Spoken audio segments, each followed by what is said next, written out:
Xavier Timbaud. Bonjour. Vous êtes directeur du département analyse et prévision de l'Observatoire français des conjonctures économiques, l'OFCE.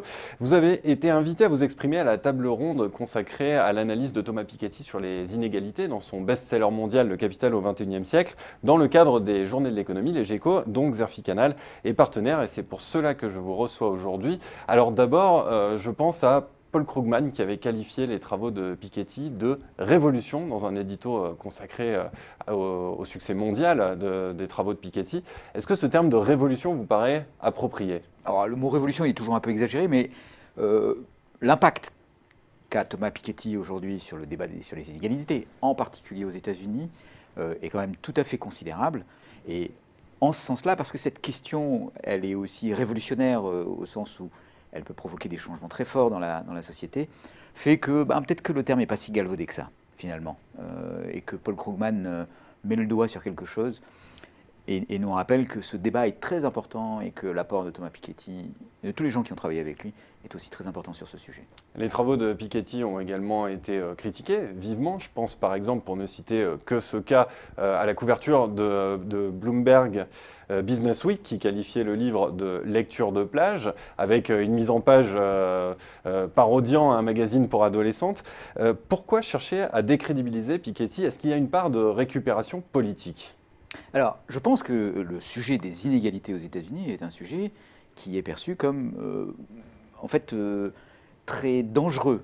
Très dangereux parce qu'il peut remettre en cause l'organisation de la société, les avantages qu'ont certains. Et en fait, la question que pose Thomas Piketty, sans vraiment d'ailleurs y répondre, c'est de savoir ces inégalités qui sont considérables et qui ont considérablement augmenté au cours des dernières années, est-ce qu'elles sont justifiées? Et c'est là que, à la fois, les travaux de Thomas Piketty sont un véritable pavé dans la mare, mais c'est là aussi qu'on peut les critiquer. C'est-à-dire qu'en fait, Thomas Piketty n'apporte pas de réponse à cette question et n'a pas un appareillage théorique qui permettrait de répondre à cette question et qui fait que on ne peut pas, à la sortie du livre, dire oui, ces inégalités sont injustifiées ou oui, ces inégalités sont absolument injustifiées et donc appellent à une réforme profonde de la société. Il y a donc des critiques qui vous paraissent justifiées, notamment cette absence de réponse, au-delà de la récupération politique qu'il pourrait y avoir. Alors, justifié, pas vraiment, parce que le véritable apport de Thomas Piketty et de tous les gens qui ont travaillé avec lui, c'est de mettre la lumière sur cette question des inégalités et déjà d'apporter des informations que l'on n'avait pas, qui existaient, elles étaient présentes dans les coffres-forts des administrations fiscales, dans les déclarations d'impôts, puisque les administrations fiscales finalement connaissent ces revenus et ces très hauts revenus. Et Thomas Piketty, avec beaucoup d'acharnement et de constance, depuis plus de 15 ans maintenant, traque ces informations, va les chercher, parfois même les récupère de façon presque illégale dans les administrations fiscales, les met en forme, les présente, les harmonise et les publie. Et c'est ce travail-là qui est tout à fait fondamental. Après, on peut reprocher qu'il n'apporte pas les explications, qu'il n'apporte pas l'appareillage théorique, mais le mal est fait, ou en tout cas le bien est fait, c'est-à-dire que la lumière a été mise sur les inégalités. S'il n'apporte pas les explications, il apporte au moins un certain nombre de propositions, parmi lesquelles repenser l'impôt progressif sur les revenus, ou encore instaurer une taxation, si possible internationale, des patrimoines. Est-ce que vous pensez que ces propositions pourraient voir le jour? Quel impact, plus généralement, les travaux de Piketty pourraient avoir sur les politiques? Alors, le premier impact qu'ils vont avoir sur les politiques, c'est de remettre au centre du débat la question des inégalités. Et là, le travail qui est fait aura un impact. Aux États-Unis surtout. Aux États-Unis surtout parce que c'est là effectivement que les inégalités ont le plus cru. Mais en fait, dans tous les pays développés, la dynamique qui s'est produite aux États-Unis est en train aussi de se produire.